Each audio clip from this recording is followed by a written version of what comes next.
All right, everyone, welcome back to another video on Connect. Today we have the staff from Florida State University in Tallahassee joining us.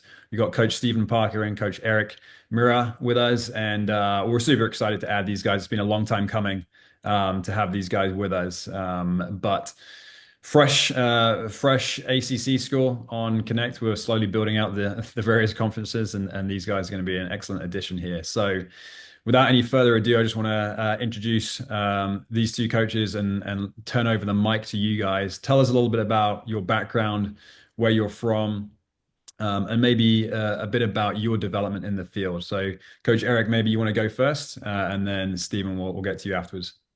Sure. So I essentially grew up in Michigan, went to an undergrad at Albion College, and then did a grad school at Eastern Michigan. Eventually went on to intern at the University of Michigan, and then learned a lot there. They hired me on as a fellow, and then pretty much worked with all Olympic sports there. And then moved on to Towson University after that, and then got the full brunt of the entire strength and conditioning at a small D1 school there, and so long hours there, learned a ton. Then went out to Butler University for a year, had track and field and swimming and tennis is there. And then that brought me to FSU that's been the last 7 years. So just sort of finishing this semester with track and field. We got another month left. So, track and field goes on forever. And so, we're just finishing up this season. Good stuff. I just have to call out the decorations you have behind you. It looks like you got maybe a picture, bit of family on one side, bit of steel on the other. The two important things in life. Absolutely. Yep. Yep. That's good. It's good. All right, Coach Parker, what about you? Yeah, so I started out undergrad at University of Southern Mississippi, um, and did an internship at Exos and Gulf Breeze for a summer. Came back and finished out undergrad at Southern Miss while interning with all sports there: football, baseball, soccer, and then moved on. Did an internship at LSU working with Olympic sports. I was there for a year. And then after that, moved on to Mississippi State for a summer, work interning with football. Came back to Southern Miss as a GA, where I specifically worked with football and softball, as well as helping out with other teams as necessary. After that graduate assistantship, I had the opportunity to move down to Tampa at University of South Florida, where I worked with men and women's soccer and football. And now for the past 7 years as well, I've been here at FSU here working with men and women's swimming and men and women's golf. Yeah, good stuff. Good stuff. So those obviously, we all start with internships. They're kind of formative experiences that link us together, and some are ugly, and some of them are really good experiences. And I think sometimes you have to have a bit of a mix to understand. This was a super valuable experience for me. So I wonder if you guys might want to elaborate just for a few minutes, maybe about like your internship experiences personally when you were young, and maybe you didn't know it at the time, but how that set a bit of a foundation or a jumping off step for you as you move forward in your career. So what were those internships like? So for me at the University of Michigan, like it was it sort of set the ground for all the periodization that I know, right? So, right, growing up, I did track and football in college, and eventually, towards the end, you sort of, as if someone that going into strength and conditioning, like I've sort of started to figure out sort of a rough periodization. Also, that was for track and field. So, that's hey, you peak at this position here, and that's really it, right? So, track and field is so cut and dry, but, as you move into other sports, like that periodization starts to sort of change, right? And so at the University of Michigan, was introduced to a lot more strength and conditioning for pretty much, every sport under the sun there, because they have a whole lot there. So, periodization for gymnastics is different than it is for track or that it is for lacrosse. And so just being able to, figure out the small differences between sports and between coaches, and really sort of laying a good foundation for what you're supposed to know moving into the future. Yeah, agreed. And just touching on something there that you mentioned, like having a a large exposure to a large number of sports is super important, right? As a young coach, because essentially at that point in time, you don't know what you don't know, and so and so to see numerous coaches training numerous teams, whether that's large male or female teams, mixed teams, small individual kind of sport athletes like golf or tennis, for example. Um, it's always interesting to expose yourself to that, and I'd probably recommend actually against young coaches seeking out an internship that solely in one specific sport, unless you really know that that's going to be your calling card. But you can gain so much even if you don't think you're going to be a golf strength and conditioning coach in the future. You can learn a whole hell of a lot that might apply to a number of different sports. So yeah, no, that's awesome. Very good. Good. What about you, Coach Parker? What about your formative experiences? Yeah, I mean, echoing also like what Erik says, like yes, that set the foundation for learning periodization and just learning how to coach, but also like my internships were very, very long hours. And like in the moment you don't realize just how helpful that is, and what you're getting out of that, right? You're getting exposure to lots and lots of teams, like you talked about, lots of different teams, lots of different types of athletes, and just the more hours on the floor you have coaching, the better coach you will become. And then what I think kind of people don't necessarily relate to long hours in an internship is just the network that you start to build with coaches, right? Like as an intern, I could have easily shown up for lift groups and then left for the day and not stuck around in between groups or anything. But it was in those moments where you build your network with your fellow interns, with the GAs that are around you, with the full-time staff that's around you, and just kind of build out that network, because ultimately that's what's going to help you get a job. Uh, like you could be the best coach out there, but if you don't know anybody and you don't have any connections in the field, it's going to be a difficult road. And so that was kind of one of the main things I learned. And it honestly took me a while to learn that. And throughout my internships, is that you got to build that network throughout the entire time you're working. Absolutely. Yeah, I think there's that kind of that saying, right, that network trumps experience and experience trumps certifications. And whether that's, for good or for bad, that's how it is and how it's always going to be.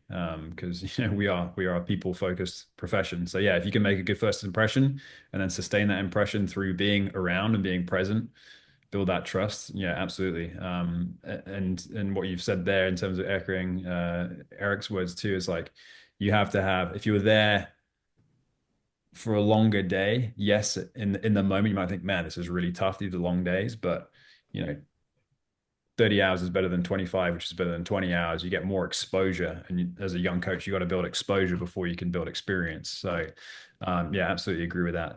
So it's good for these young coaches who are watching this video to hear that there is value in that, even though you may not see it in the short term. It does pay off in the long run. Absolutely. Great. Well, let's get stuck in here, guys, about the upcoming internships at Florida State University and what that kind of looks like. So I'd love to know, on behalf of young coaches watching this video, like, what does a day-to-day look like at FSU for them? What are they going to be asked to do? What are their responsibilities? Is it coaching heavy? Is it observational heavy? Does that shift throughout the semester? So just give us a bit of a 30,000-foot view of what does a typical day or a typical week look like for these young coaches? So for us, the typical day starts on, the first group, right? First group comes in. And so we'll get there 15 to 30 minutes early, make sure we set up and be ready for that first group. And then, it essentially goes on from there, until the last group. And so roughly 7:30 start time to um, maybe 5 o'clock or 5:30. It all depends on sort of when our first and last groups are of the day. We're cognizant of time as well. We don't want to sit here and guard an empty weight room, right? Um, but like Coach Parker said, like we're gonna try and build relationships, build networks here. And so with that being said, they are gonna be sort of viewing for the first week or two, but we do want our interns to get in and coach. So that first week, we're gonna try to do sort of what we'll call an intern boot camp. So we'll probably get here probably an hour before the first group and hit a lot of technical coaching aspects, right? With clean Olympic lifts, squatting, deadlifting, benching, um, all your heavy hitters. And so we want them to be able to know these things pretty quick and sort of get an eye for what we're looking for. And then try and get them to start coaching those things slowly and slowly. And if they're ready to rock and roll, then, we're happy to let them. The biggest thing is sort of growing confidence as an intern. So we're trying to slowly get them more confident and then sort of push them to coach as much as they can. So that first week is going to be a lot of coaching or a lot of education on coaching. And then also we teach them all of our sort of like the low level technologies, right? So this is how you perform a Nord board, or this is how you perform a counter movement jump on our force plates. So they can be as useful for us, and then sort of learn how to do these things right off the bat. Mm-hmm. Awesome. Yeah, good. No, I think you're absolutely right with developing some competence kind of early on and confidence in those coaching cues. I know certainly as a young S&C, that first internship at Michigan for me, it took me a while to open my mouth, right? And it's not that I didn't have like the knowledge of what the lift should look like or the cues to use in that environment, but it's just the confidence of being able to say, yes, I see what's going on, and now I'm going to open my mouth and make the adjustment. And so that's one of the biggest, pieces of advice I give to young coaches, like, um, you know, what's going to happen if you don't? Probably nothing, right? So you got to make sure you jump in there. I think there's too much apprehension as to imposter syndrome, and these certainly, like, these student athletes are only a year younger than me, or 2 years, or maybe even older in some instances nowadays, right? So just having the confidence to begin to coach is really important too. Good. Right. So yeah, the curriculum is obviously up on the webpage that any of the young coaches can read below, and that may develop over time. So keep checking back to see if that does. Like the goal, right, with the pieces of the curriculum is to develop their knowledge, to develop their confidence, so that they can then step into that next role. Typically speaking, with interns at FSU, are they normally with you for one semester? Have you had any that expand to a 2 semester or a full year? What does that look like? Yeah. So typically we go semester by semester. And we have had interns that only stayed with us for a semester. We've had interns in the past who have stayed on for multiple semesters. And that's pretty much, up to kind of a joint decision. If the intern is, they're doing well and they're contributing and they're a productive member of our staff, then, we're more than happy to allow them to continue interning with us. If they've realized maybe this isn't for them, then no hard feelings. We've never held it against somebody if they've decided that this wasn't for them. But it is semester by semester, with always the opportunity to continue on. Mm-hmm. Yeah, great. And speaking about like those coaches that do want more and that are impactful when they're with you, and you can tell that they're interested. Um, Thinking back, maybe previous semesters or previous years to intern coaches that have been with you. are there any that come to mind in particular that you think, wow, this person was great when they were here, and maybe they've gone on to a full-time role somewhere else, and you can kind of point to specific reasons as to why you think they were successful when they were with you? Sort of the first one that we had in one of our first intern classes was Ryan Gabois. And so Ryan was a, skinny intern coming in, and he slowly learned, grew a lot of confidence. And so, he's eventually went on to go into the NHL and do sort of sports performance and strength and conditioning for the Blue Jackets. Hmm. And so um, his best characteristics were willingness to do anything. So, he's willing to clean. He's willing to help you do any periodization that you want to do. Like, the just willingness to do something is going to be your best trait, and being able to be open to learning as well is huge. Absolutely. Yeah, willingness to do something, and then eventually, when you've learned what it is that you need to do, doing that thing before it's expected it should be done, being proactive. I think for me, those are some of our best intern coaches that we've ever had is um, you walk into the weight room, maybe you've been at another facility, you're coming in for a different group, and already that young coach has set up half the room and has got things organized without even having to ask that to happen, because they know the group's coming in, they're able to look on the iPad to see what the lift card looks like, and then set it up appropriately. Absolutely, because they are an extension of us. They're an extension of our staff, and one of the phrases we use a lot is, if your presence doesn't make an impact, your absence won't make a difference. So, like, make sure that you have impact while you're here, and that impact might be making the setup efficient, or having attention to detail in the setup, or making an adjustment to the setup when another team arrives in the weight room because they've got bumped out of another one, and you have to think on the fly. So absolutely, I can definitely see that. Coach Parker, anyone for you that comes to mind? Yeah, I think one of the first ones that comes to mind is Madison Peel. She came in as an intern, and I mean, I can think of multiple names, and they're all very, very similar and have very similar paths, right? She came in as an intern. She worked her tail off. She was willing to do anything and everything. She was not hesitant to jump in and coach. She was a great coach. And, she did so well. We had a GA spot open up.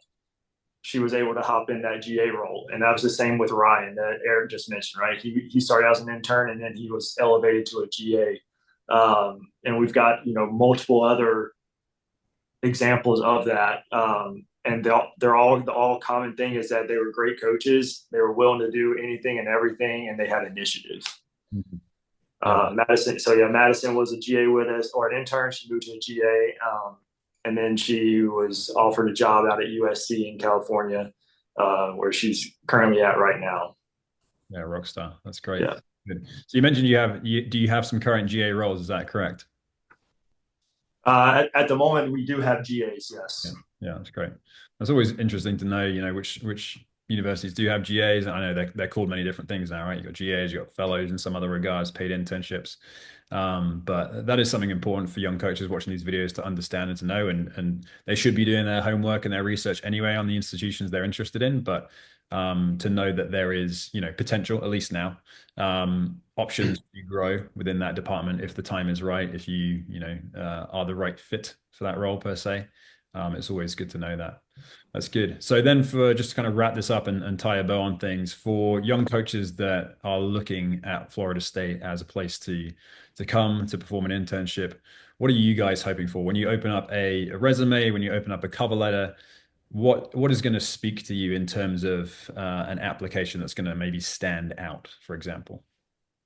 For me, I like to see past work history. Like, for those people who have worked at McDonald's or worked at a grocery store, like, I think those are very, very good experiences to have, right? Like, you probably don't want to work there forever, but just having the experience working with people, like, that's huge, right? You're going to be working with people all day long here. So like, we don't want, you know, someone that has no experience coming in here and saying, "Oh man, like I don't really like working with people," or like, or the fact that they don't know what a real job is. Like to me, like I don't know if I've worked a day in my life because I'm working in athletics. Like at the end of the day, like I got a pretty good job, Mhm. right? So I've had my fair share of horrible jobs, and having those on my resume is I guess not on my resume, but just having those understanding like what a good job is and what a good job is not. Yeah. So, having those experiences is huge. And so I think that it gives you a better idea of what you want to be able to do. And so, having people that are versatile, coming in and knowing that, this is a pretty good opportunity. Mhm. Yeah, 100%. I mean, people who've worked in certainly in the service industry where it's like people facing, if if you're working in the drive-through line at McDonald's and somebody's pissed off that their breakfast sandwich isn't the right one that they ordered, then that's not too dissimilar to an athlete that comes in who's pissed off about practice not going well, and you've got to find a way to, kind of Yeah. de-escalate that situation and put them on your shoulder a little bit and sit in their shoes. So, yeah, absolutely. If it's an experience that is transferable in nature, then tell them about it. Absolutely. Good, Coach Parker. Yeah, I think, one thing we always look for is professionalism as well. So, are you emailing us in all lowercase letters and using smiley faces and winky faces? That might not get you the attention that you want. So professionalism, but then also just a very strong desire to be a strength and conditioning coach. Um, and I think those are obviously everybody wants those because you assume that they're going to give you the best effort and they're going to be there. They're going to show up every day and do what they need to do. We in the past we've gotten people who were just trying to do stuff for just class credit, and then we never heard from them again. And that's not saying that they were bad interns, but at the end of the day, we're here to help build strength and conditioning coaches. So we want people who want to be here and want to do this as their profession. So I think that's kind of the two things that I look for. Absolutely. That's great. Yeah, conveying passion and intent, right, in a cover letter is not an easy task, but it's something that a lot of coaches just absolutely forget about in general. Yeah, why do you want to be there? What is it specifically about Florida State that attracts you? What is it specifically about their curriculum or about the sport programs that they're happening to work with? So paying attention to detail, crafting the cover letter specifically to Florida State is only going to help you stand out because of the passion that you're going to bring to those four walls. So that's really good. Well, Coach Parker, Coach Myyra, thanks so much for your time. I really appreciate you guys coming on and helping to strengthen this profession, especially from the front end with these young coaches. And I'm sure this is going to be a great internship for anyone who steps into your weight rooms. And we look forward to having a good partnership here and getting you connected with these young coaches. So really appreciate it. Yeah, thank you, Stu. Thanks for everything that you're doing with the website. I think it's really important to it helps schools and it helps potential interns actually connect as opposed to just cold emails and trying to do research and just search the web. This is kind of a centralized thing that's I think really beneficial. Awesome. Love to hear it. Well, thanks so much, guys. Much appreciated. All right. We appreciate it.